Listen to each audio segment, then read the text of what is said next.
नमस्कार दोस्तों, कैसे हैं आप सब। स्वागत है आप सबका आपके अपने चैनल स्पर्श क्लासेस में। दोस्तों, आज हम शुरू करने जा रहे हैं शॉर्ट क्वेश्चन की सीरीज। पहला सब्जेक्ट हमारा होता है work education. BEd second year का आपका एक सब्जेक्ट है वर्क एजुकेशन, गांधी जी की नई तालीम और कम्युनिटी एंगेजमेंट। ठीक है, हिंदी में अगर मैं बताऊं तो कार्य शिक्षा, नई तालीम और सामुदायिक सहभागिता। इसके हम शॉर्ट आंसर टाइप क्वेश्चंस की सीरीज स्टार्ट करने वाले हैं। मोस्ट इंपॉर्टेंट 30 शॉर्ट क्वेश्चंस आपको एग्जाम में इन्हीं में से ही 90-95% जो क्वेश्चंस है इन्हीं में से ही आपको देखने को मिल जाएंगे। तो शॉर्ट आंसर की ये सीरीज रहेगी पूरी, जिनमें कि हम डेली 3 से 4 क्वेश्चंस जो हैं यहाँ पर डिस्कस करेंगे, इनको एक्सप्लेन करेंगे। साथ ही साथ ये भी देखेंगे कि किस तरीके से हम अपने आंसर को बड़ा कर सकते हैं, कहाँ पर क्या चीज़ें ऐड कर सकते हैं, क्या नहीं ऐड कर सकते हैं, किस तरीके से हमें अपने आंसर की प्रेजेंटेशन करनी है ताकि हम मैक्सिमम मार्क्स को प्राप्त कर सकें। तो मोस्ट इंपॉर्टेंट आपकी ये सीरीज रहेगी, इससे बिल्कुल भी मिस मत कीजिएगा। सारे ही क्वेश्चंस आपके मोस्ट इंपॉर्टेंट रहेंगे, इन्हीं में से ही आपको ज़्यादातर क्वेश्चंस देखने को एग्जाम में मिलेंगे। तो अगर आपको ये सीरीज पसंद आए, वीडियो पसंद आए तो लाइक ज़रूर कीजिएगा और दोस्तों के साथ ज़्यादा से ज़्यादा शेयर कीजिएगा। तो चलिए ज़्यादा समय न लेते हुए शुरू करेंगे आज की इस वीडियो को।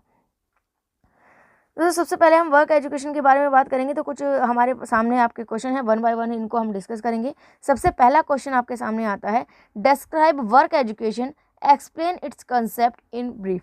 यानी कि कार्य शिक्षा के बारे में बताइए और इसकी अवधारणा को संक्षिप्त में समझाइए। जहाँ भी आपका ये ब्रीफ वर्ड आ जाए, संक्षिप्त आ जाए, मतलब कि वहाँ पर आपको ज़्यादा डिटेल नहीं देनी है, छोटे छोटे बातों में पूरी की पूरी बात को समझाना है। यानी कि शॉर्ट आंसर टाइप क्वेश्चन है। आपको पता है शॉर्ट आंसर टाइप क्वेश्चन जो है 2 से ढाई पेज का होना चाहिए। 2 से ढाई पेज दोनों तरफ के काउंट करके। एक पेज को लेंगे तो उसके 2 साइड्स होते हैं, दोनों साइड्स को काउंट करके आप जो है, मैं कहती हूँ 2 से ढाई पेज का आपका आंसर होना चाहिए। ठीक है, तो वर्क एजुकेशन हमारा जब हमको एक्सप्लेन करना होगा तो सबसे पहले हम वर्क को थोड़ा सा डिफाइन करेंगे। वर्क की एक छोटी मोटी डेफिनेशन दे देंगे, 4 से 5 लाइन की या 2 लाइन की, 3 लाइन की, जितना भी आपको पता है उतना। तो हमने पहले वर्क के बारे में बता दिया, कार्य के बारे में बता दिया कि generally work is believed to be an activity which requires more physical labour. कार्य क्या होता है? एक ऐसी गतिविधि होती है, एक ऐसी एक्टिविटी होती है जिसमें शारीरिक श्रम ज़्यादा होता है, फिजिकल लेबर ज़्यादा होता है। ठीक है, नॉर्मली अगर हम स्कूल में एजुकेशन में बात करते हैं, कुछ पढ़ रहे होते हैं, वहाँ पर हमारा मेंटली वर्क काम करता है, हमारा माइंड काम करता है ज़्यादातर। लेकिन अगर हम एजुकेशन में वर्क को इंक्लूड कर देते हैं, कार्य को इंक्लूड कर देते हैं, तो वहाँ पर क्या मतलब होता है कि हम अपने एजुकेशन में फिजिकल वर्क को भी ज़्यादा इंपॉर्टेंस दे रहे हैं। तो हमारा सिर्फ और सिर्फ वर्क की बात करते हैं तो क्या है, वर्क एक ऐसी एक्टिविटी है जिसमें हमारा ज़्यादा से ज़्यादा फिजिकल लेबर होता है। बाकी और मेंटल लेबर वगैरह वो सब कम होते हैं, ज़्यादा से ज़्यादा फिजिकल लेबर ज़्यादा इंक्लूड किया जाता है।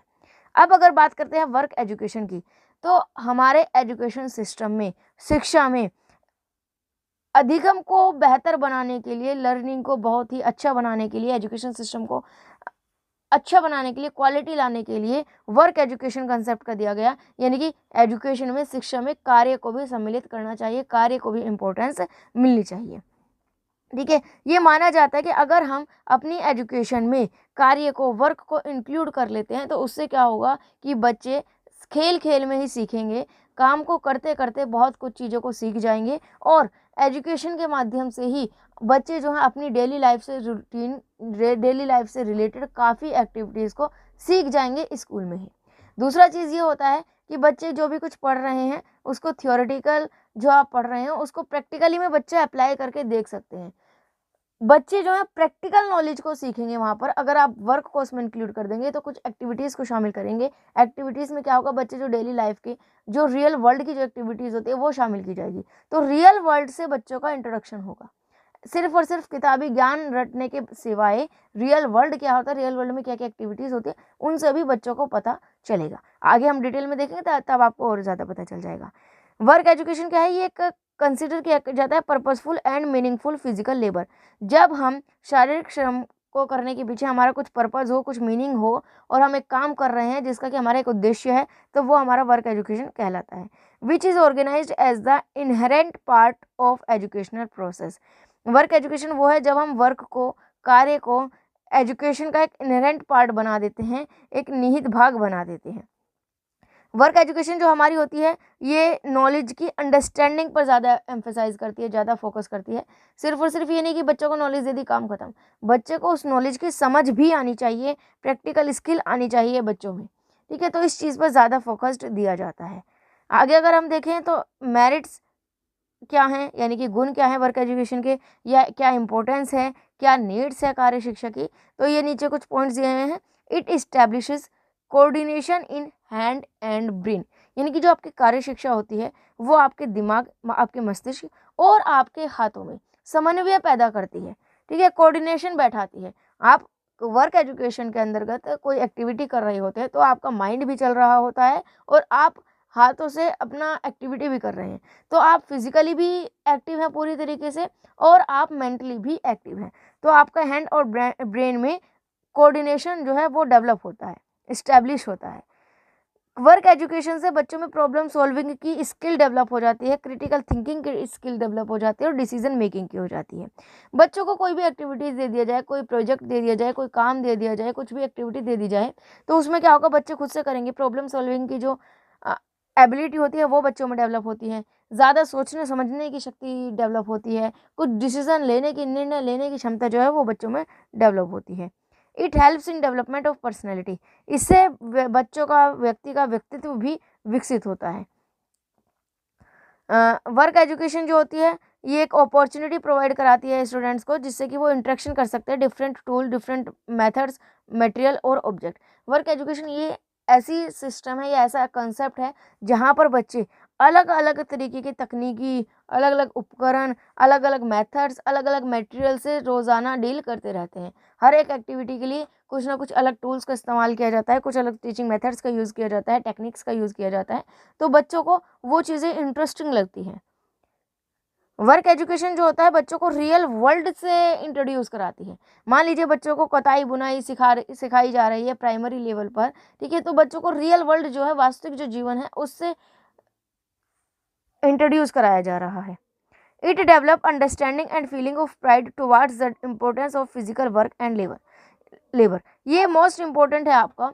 देखिए, वर्क एजुकेशन अगर बच्चों को स्कूल में ही छोटी मोटी एक्टिविटीज़ कराई जाएंगी, थोड़ा थोड़ा कुछ स्किल बच्चों में डेवलप की जाएगी, कुछ कौशल बच्चों को सिखाए जाएंगे, चाहे वो कटाई बुनाई के हों, किसी भी तरीके का, चाहे वो क्राफ्ट का ही क्यों ना हो, कि बच्चे जो हैं रिसाइकलिंग कर सकें, क्राफ्ट यूज़ कर सकें, ठीक है, कुछ फोटो फ्रेम वगैरह बना सकें। इस तरह की छोटी छोटी चीज़ें जो होती है, छोटी छोटी जो एक्टिविटीज़ होती हैं, जब बच्चों को कराई जाती हैं तो बच्चे खुद से स्कूल में करते हैं उस काम को। अब जब बच्चे उस काम को करेंगे तो उस काम के प्रति बच्चे में प्राइड की भावना होगी, गर्व की भावना होगी। वो किसी अदर व्यक्ति को वो काम करते हुए वो शर्म महसूस नहीं करेगा। ऐसा नॉर्मली होता है आज के टाइम में। अगर हम देखते हैं, जो एक एजुकेटेड बच्चा होता है वो कुछ भी छोटे मोटे घर के छोटे मोटे काम करने में भी शर्म महसूस करता है कि ये काम मेरा नहीं है, ठीक है, ये काम मेरा नहीं है, मैं ये काम क्यों करूं, ठीक है। वो ये नहीं देखता कि भाई चलो घर का ही काम है, लेकिन नहीं, वो उस चीज़ में शर्म महसूस करता है। तो वो बच्चा शर्म महसूस ना करे, ये भी एक इम्पोर्टेंस है, एक मोस्ट इम्पोर्टेंट पॉइंट है वर्क एजुकेशन का। तो ये आपका एक क्वेश्चन आपका यहाँ पर हो जाता है।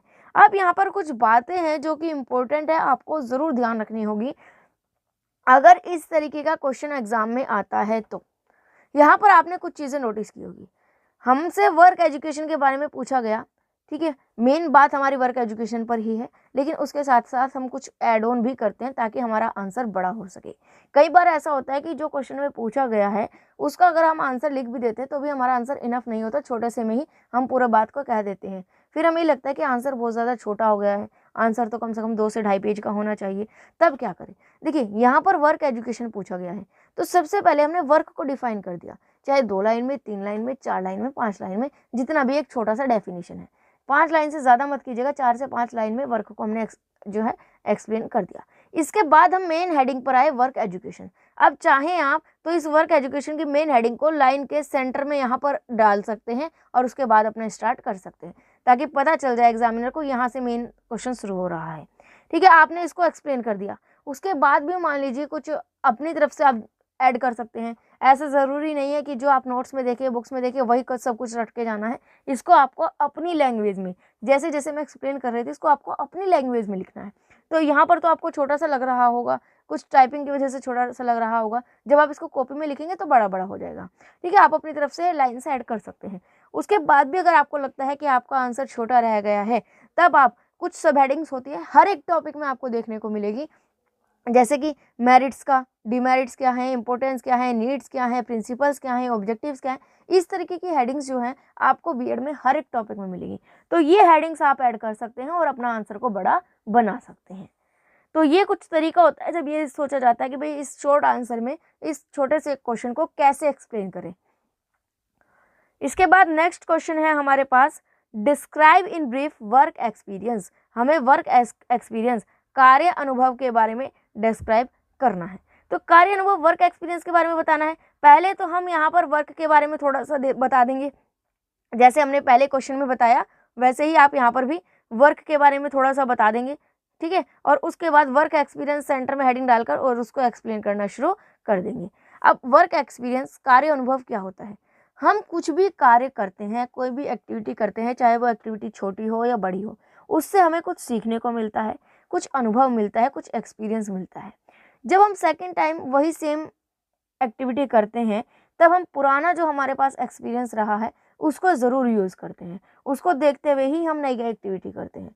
जब हम दोबारा एक्टिविटी करते हैं तब हम कुछ ना कुछ और अच्छी चीज़ें करते हैं। फॉर एग्ज़ाम्पल, मान लीजिए आज आप कोई एक वीडियो बना रहे हैं, मान लीजिए हम यूट्यूब पर ही चैनल बनाया, फर्स्ट टाइम हमने एक वीडियो बनाई, तो हमें बहुत कुछ सीखने को मिला। हमें सीखने को मिला एक वीडियो कैसे बनाई जाती है, हमें बहुत कुछ सीखने को, धीरे धीरे हम उस काम को कर रहे हैं, हमें अनुभव मिल रहा है। आज हमें कुछ कमियां लगेंगी या आज हमें कुछ सीखने को मिलेगा कि हमने गलत कर दिया, तो जब नेक्स्ट टाइम हम नेक्स्ट वीडियो बनाएंगे उसमें उस गलती को इम्प्रूव करने की कोशिश करेंगे और जो पुराना एक्सपीरियंस, पुराना अनुभव हमें मिला उसको हम यहाँ पर इस्तेमाल करते हैं, ठीक है। तो वर्क एक्सपीरियंस क्या होता है? किसी भी काम को करने से जो हमें अनुभव मिलता है वो हमारा कार्य अनुभव या वर्क एक्सपीरियंस कहलाता है, ठीक है। Getting experience by working and learning, कुछ भी सीख कर, याद करके या कुछ काम करके जो हमें एक्सपीरियंस मिलता है, जो हमें अनुभव मिलता है, वो हमारा वर्क एक्सपीरियंस कहलाता है। This not only provides a chance to get detailed information but also provides opportunity to work, यानी कि ये जो वर्क एक्सपीरियंस होता है ये ऐसा नहीं है कि सिर्फ और सिर्फ हमें इन्फॉर्मेशन ही देता है, यानी कि वर्क एक्सपीरियंस से हमें सिर्फ इन्फॉर्मेशन मिलती है, नहीं, इन्फॉर्मेशन के साथ साथ हमें ऐसा अपॉर्चुनिटी भी मिलती है कि हम ऐसी परिस्थितियों में सीख सकते हैं जहाँ पर हम अपनी लर्निंग को एंजॉय कर सकें, जहाँ पर हम जो भी कुछ पढ़ रहे हैं वो एंजॉय कर सकें। अब इसका एक एग्जांपल लेते हैं इस बात को एक्सप्लेन करने के लिए। मान लीजिए आपके क्लास में लेक्चर मेथड्स होते हैं, आपके टीचर्स आए, आपको पढ़ाया और चले गए, आपको बोरिंग लगेगी क्लास, मज़ा नहीं आएगा, आप सिर्फ रटने की कोशिश करेंगे। अगर वही एक थ्योरी आपको एक्टिविटी देकर कराई जाए या आपको लैब में ले जाकर एक्सपेरिमेंट कराया जाए, आप खुद उस थ्योरी को करके देखें, तब क्या होगा? आपको अनुभव मिलेंगे, आपको इंटरेस्टिंग लगेगा, आप जो भी कुछ सीखेंगे वो बहुत अच्छे से सीख पाएंगे, उस चीज़ की समझ आप में बन पाएगी और वो जो सीखा वो आप जल्दी से, आसानी से नहीं भूल पाएंगे, ठीक है। तो ये एक ऐसी स्थिति, एक ऐसी सर्कमस्टांसेस देते हैं, प्रोवाइड कराता है जहाँ पर हम अपनी लर्निंग को एंजॉय कर सकते हैं, ठीक है, अपनी लर्निंग को इंटरेस्टिंग बना सकते हैं, ठीक है, अपनी क्यूरियोसिटी को भी शांत कर सकते हैं। मान लीजिए आपके सामने एक थ्योरी पढ़ा दी, हमारे सामने बहुत सारी क्यूरियोसिटी होती है, ये ऐसे कैसे हो जाएगा, अगर हम इस तरीके से करते हैं तो क्या होगा, कैसे होगा, वो क्यूरियोसिटी होती है, वो शांत नहीं हो पाती। लेकिन जब हम खुद उस एक्सपेरिमेंट को कर रहे होते हैं, खुद उस एक्टिविटी को कर रहे होते हैं, तब हम अपने आप ही इधर से उधर करके देख लेते हैं और जो भी हमारी क्यूरियोसिटी है उसको शांत कर लेते हैं। और भी यहाँ पर कुछ बातें कही गई है, जैसे वर्क एक्सपीरियंस क्या होगा? Will complement your academic studies by providing another way of learning outside the classroom, यानी कि वर्क एक्सपीरियंस, कार्य अनुभव क्या होता है? कक्षा के बाहर सीखने का एक साधन है कि हम सिर्फ और सिर्फ किताबी ज्ञान से नहीं जुड़े रहेंगे, सिर्फ और सिर्फ क्लासरूम से नहीं, क्लासरूम से बाहर जो रियल वर्ल्ड है उसमें भी हम इंक्लूड हो पाएंगे, उसमें भी हम शामिल हो पाएंगे और उसके बारे में सीख पाएंगे। मान लीजिए आपको कोई एक्टिविटी दे दी स्वच्छता की, ठीक है, जैसे आपको क्लीनलीनेस की कोई एक्टिविटी दे दी कि आप अपने आसपास का साफ रखेंगे वातावरण, तो आपको एक एक्टिविटी दी गई, आपको एक अनुभव मिला कि आपको साफ सफाई रखनी चाहिए आपको अपने आसपास, ठीक है, उस चीज़ से कुछ ना कुछ सीखने को मिलेगा। तो एक छोटी सी एक्सपीरियंस के तौर पर हमने यहाँ पर आपको एक्टिविटी के बारे में बताया है। दूसरा एक एग्जाम्पल ले लेते हैं। मान लीजिए आपको ये कहा कि आज आपको अपने घर पर जाकर 2 तरह के पौधे लगाने हैं, तो जब आप इस एक्टिविटी को करेंगे रियल वर्ल्ड से जुड़ेंगे, आपको रियल में 2 पौधों के बारे में जानकारी मिलेगी। आप जब उन पौधों को लगाओगे आपको बहुत कुछ अनुभव मिलेगा कि पौधों को कैसे लगाया जाता है, पौधों का कैसे ध्यान रखा जाता है। छोटी-छोटी बातें जो है आपको खुद से खुद सीखने को मिल जाएगी, प्रैक्टिकल नॉलेज मिलती है। और दूसरी चीज़, जब आपको जॉब के लिए जाते हैं, ये आज की एजुकेशन सिस्टम का बहुत ही बड़ा डिमेरिट्स है कि सिर्फ़ और सिर्फ़ किताबी ज्ञान रट्टू तोता बनकर रह जाते हैं, ठीक है। रियल जो प्रैक्टिकल स्किल्स होती हैं वो बच्चों में नहीं आ पाती, जिसकी वजह से आगे जब वो जॉब पर जाते हैं तो उनको बहुत ज़्यादा प्रॉब्लम आती है। एजुकेशन सिस्टम ऐसा होना चाहिए जो हर एक चीज़ से रिलेट करके आपको रियल एक्सपीरियंस दे, रियल आपको प्रैक्टिकल नॉलेज दे, ताकि जब आप खुद कुछ काम करें, खुद बिज़नेस करें या कहीं कोई जॉब करें तो वहाँ पर वो एक्सपीरियंस आपके काम आए। क्योंकि कोई भी कंपनी वाले, चाहे वो गवर्नमेंट हो चाहे प्राइवेट, वो आपकी ये नहीं देखेंगे आपको कितनी थ्योरीज याद है, वो ये देखेंगे प्रैक्टिकली आप में क्या स्किल है क्या नहीं।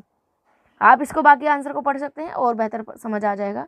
बेनिफिट्स क्या होते हैं वर्क एजुकेशन के, क्या लाभ होते हैं या क्या मेरिट्स होते हैं। It provides a different perspective and a context for academic learning.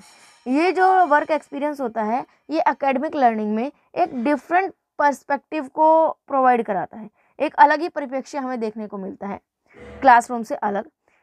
It will help you develop your chosen career and giving you a chance to see how different aspects of work. देखिए यहाँ पर आपको ये भी समझ में आ जाता है, जब आप कुछ एक्टिविटी करते हैं आपको उसमें इंटरेस्ट आता है। कोई एक्टिविटी ऐसी है जिसमें आपको इंटरेस्ट नहीं आ रहा, एक एक्टिविटी ऐसी है जिसमें आपको बहुत ज़्यादा इंटरेस्ट आ रहा है, ठीक है, जो आपके मतलब की चीज़ें हैं, जो आपकी एबिलिटी है, जो आपके इंटरेस्ट की चीज़ें हैं। तब आपको पता भी चल जाता है कि आगे चलकर आपको करियर में क्या सिलेक्ट करना है, आपको किस फील्ड में जाना है। जब तक आप एक्टिविटी को करके नहीं देखेंगे तब तक आप में क्या स्किल है, आप में सिंगिंग की स्किल अच्छी है या आप में पेंटिंग की स्किल अच्छी है, डांसिंग की स्किल अच्छी है, वो पता ही नहीं चलेगा जब तक कि एक्टिविटी नहीं होगी।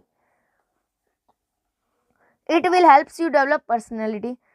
ये आपके व्यक्तिगत रूप से या पर्सनैलिटी को, व्यक्तित्व को भी इम्प्रूव करने की, डेवलप करने की आपको जो है प्रोवाइड कराती है, आपकी पर्सनैलिटी को डेवलप करती है। नेक्स्ट आगे बढ़ते हैं। Describe in brief time allocation of work education. कार्य शिक्षा के समय आवंटन का वर्णन संक्षिप्त में करें। इनकी वर्क एजुकेशन जो हमने पूरी पढ़ी उसमें हम कौन कौन सी एक्टिविटी कराते हैं और उन एक्टिविटीज़ का टाइम एलोकेशन क्या है। तो यहाँ पर सिर्फ और सिर्फ कुछ इम्पोर्टेंट एक्टिविटीज़ को शामिल किया गया है। ऐसा नहीं है कि जोड़ तोड़ कर सारी एक्टिविटीज़ यही है, नहीं, बहुत सारी एक्टिविटी होती है। यहाँ पर सिर्फ और सिर्फ कुछ ही एक्टिविटी को शामिल किया गया है। ये देखिए, जैसे कि आप हो सकता है जैसे समर वैकेशन आप बच्चों का पड़ता है मई जून, तो उसमें आप बच्चों को असाइनमेंट दे सकते हैं कि बच्चे जो हैं वो कुछ बीजों का कलेक्शन करें, ठीक है। अपना अलग अलग जो मैंगो की वैरायटीज़ होती हैं अलग अलग तरीके की, उनके बारे में पता करके आएँ कि कितनी तरह की वैरायटीज़ होती है, कौन कौन से मैंगोज़ होते हैं, उनकी क्या क्या खासियत होती है, ठीक है। इस तरीके की आपको जो है उनको एक्टिविटीज़ दे सकते हैं समर वैकेशन में। उनको ये कहा जाए कि आपके घर में जो जितनी भी ब्रोकन चीज़ें हैं उनको कलेक्ट करो, उनसे कुछ रिसाइकिल करने की कोशिश करो। जुलाई के मंथ में क्या होता है, जो न्यू एंट्रेंस होते हैं उनका वेलकम फंक्शन होता है, अधिकतर फ्रेशर्स की पार्टी होती है, ठीक है, वेलकम फंक्शन होता है। तो बच्चों को वो भी एक तरीके की एक्टिविटी होती है, बच्चों को आता है ये समझ कि किस तरीके से कोई फंक्शन ऑर्गेनाइज करना है, किस तरीके से किसी का वेलकम करना है, एटसेट्रा। जुलाई के मंथ में क्योंकि रेन का मौसम होता है, बारिश का मौसम होता है, वहाँ पर आप कैसे बच्चों को सिखा सकते हैं कि पानी का संरक्षण कैसे करते हैं, ठीक है, कैसे बीजों की रक्षा करते हैं। वर्षा के मौसम में, बारिश के मौसम में हम अपने कपड़ों की सुरक्षा कैसे कर सकते हैं, कैसे प्रोटेक्शन कर सकते हैं, उनमें नमी ना लगी हुई, उनमें स्मेल ना हो, तो वो सारी एक्टिविटीज़ बच्चों को करा सकते हैं, वो सब चीज़ें सिखा सकते हैं। जैसे 11 जुलाई होती है, वर्ल्ड पॉपुलेशन डे होता है, तो उसमें बच्चों से रैली निकलवा सकते हैं, पॉपुलेशन के ऊपर कोई ऐसे लिखवा सकते हैं, कोई मीटिंग ऑर्गेनाइज करा सकते हैं, कोई नाटक करा सकते हैं। अगस्त में जैसे कि आपके काफ़ी फेस्टिवल्स आते हैं, ठीक है, तो राखीज़ बनवा लिया बच्चों से फ्लैग बनवाया, कल्चरल प्रोग्राम कर लिए बच्चों से अकॉर्डिंग टू फेस्टिवल्स। ये कुछ ही डिटेल्स यहाँ पर लिखी हुई हैं। इस तरीके की अलग अलग समय पर जैसा जैसा मौका होता है उसके अकॉर्डिंग बच्चों के साथ एक्टिविटी कराते रहना चाहिए, ताकि बच्चों से किताबी ज्ञान से हटकर रियल वर्ल्ड के बारे में भी बच्चों को पता चल सके, रियल पर्सनैलिटी बच्चे की जो है वो डेवलप हो सके। उसके लिए वर्क एजुकेशन जो होती है वो मोस्ट इम्पोर्टेंट मानी जाती है। अब यहाँ पर आप देखेंगे यहाँ पर ये सब चीज़ें सोचकर आप देख रहे होंगे कि ये शॉर्ट आंसर में कैसे डिस्क्राइब करें। पहली बात तो ये तो एक्टिविटी सिर्फ और सिर्फ मैंने कुछ ही यहाँ पर शामिल की है। इससे अलग जो बाकी की एक्टिविटीज़ जो आपको माइंड में आए वो आप वहाँ पर फ्रीली लिख सकते हैं। दूसरी बात, जैसा कि मैं अभी ऊपर के क्वेश्चंस में भी कहती आ रही हूँ, वर्क एजुकेशन के टाइम एलोकेशन के बारे में पूछा गया है। तो पहले आप 5-6 लाइन में वर्क एजुकेशन को डिस्क्राइब कर दीजिए कि वर्क एजुकेशन क्या होता है। उसके बाद लाइन के सेंटर में टाइम एलोकेशन हेडिंग डालकर आप जो है ये चीज़ों को एक्सप्लेन कर सकते हैं, इनमें एक्टिविटीज़ को इंक्रीज कर सकते हैं। तो आपका जो आंसर है वो क्लियर हो जाएगा। इसके बाद है describe activities related to better fulfilment of basic needs of work education. कार्य शिक्षा की जो बुनियादी आवश्यकता है उसकी बेहतरी पूर्ति के लिए कौन कौन सी एक्टिविटीज हम करा सकते हैं। इन शॉर्ट इस क्वेश्चन में पूछा गया है कि कार्य शिक्षा में क्या क्या एक्टिविटी हम करा सकते हैं। तो जो आपने यहाँ पर देखा इन सभी एक्टिविटीज़ को, यही सेम आप यहाँ पर लिख देंगे। डिफरेंस क्या होगा, यहाँ पर आपने टाइम के अकॉर्डिंग बताया, यहाँ पर टाइम के अकॉर्डिंग नहीं, नॉर्मली आप एक्टिविटीज़ को लिख सकते हैं। एक एक एक्टिविटीज़ की आप हेडिंग डालिए और उन एक्टिविटीज़ के अंदर, उस हेडिंग के अंदर उन एक्टिविटीज़ को एक्सप्लेन कर दीजिए 2-2 3-3 लाइन में, आपका आंसर हो जाएगा। सिंपल सी बात है। क्वेश्चन आता है पहले वर्क एजुकेशन को थोड़ा सा 4-5 लाइन में एक्सप्लेन कीजिए, उसके बाद आप एक्टिविटी को सेंटर में हेडिंग डालकर वो कुछ एक्टिविटीज़ लिख लीजिए। आप चार्ट बना सकते हैं यहाँ पर, जैसे कि एग्जाम्पल के लिए हम यहाँ पर आपको दिखाते हैं कि पहले आपने वर्क एजुकेशन के बारे में लिख दिया, ठीक है। उसके बाद सेंटर में एक्टिविटी करके हेडिंग डाली। एक्टिविटी में जितनी एक्टिविटीज़ आपको याद है उतनी एक्टिविटी यहाँ पर आप चार्ट बनाकर लिख सकते हैं, ठीक है। और उसके बाद उन एक्टिविटीज़ में से जो भी आपको लगता है कि हाँ इस एक्टिविटी को एक्सप्लेन किया जा सकता है, उनको 2-3 लाइन में, 4-5 लाइन में ज़्यादा से ज़्यादा एक्सप्लेन करें, एग्जाम्पल के साथ एक्सप्लेन करें, ताकि आपका क्वेश्चन अच्छा खासा लंबा बन जाए। क्वेश्चन का जो आंसर है वो एक तरीका और होता है आपका जो चार्ट बनाने का है। आप चाहें तो एक्टिविटी इस तरीके से लिखकर यहाँ पर भी अलग अलग एक्टिविटीज़ को शो कर सकते हैं और उन्हें फिर अलग अलग हेडिंग वाइज एक्सप्लेन कर सकते हैं। इस तरीके से आप चार्ट का यूज़ करेंगे तो क्या होगा, आपका आंसर इफेक्टिव होगा, क्वेश्चन में आपको मार्क्स ज़्यादा मिलने के चांसेस रहेंगे। तो यहाँ पर जो है आपकी वर्क एजुकेशन का जो कंसेप्ट है वो कंप्लीट हो जाता है। वर्क एजुकेशन से रिलेट करके आपके इसी तरीके के क्वेश्चंस पूछे जाते हैं। कुछ 1-2 क्वेश्चन और होंगे तो आने वाली वीडियोस में वो कवर करा दिए जाएंगे। अगर आपको वीडियो पसंद आई हो और अगर आप चाहते हैं कि एक सीरीज़ कंटिन्यू की जाए तो वीडियो को लाइक और शेयर कीजिएगा। साथ ही साथ हमें कमेंट करके बताइएगा कि कितने मेंबर्स हैं जो चाहते हैं कि सीरीज़ को कंटिन्यू किया जाए आगे, ताकि हम आगे सीरीज़ को कंटिन्यू कर सकें। आज के लिए बस इतना ही, मिलेंगे आने वाली वीडियो में। आज के लिए धन्यवाद।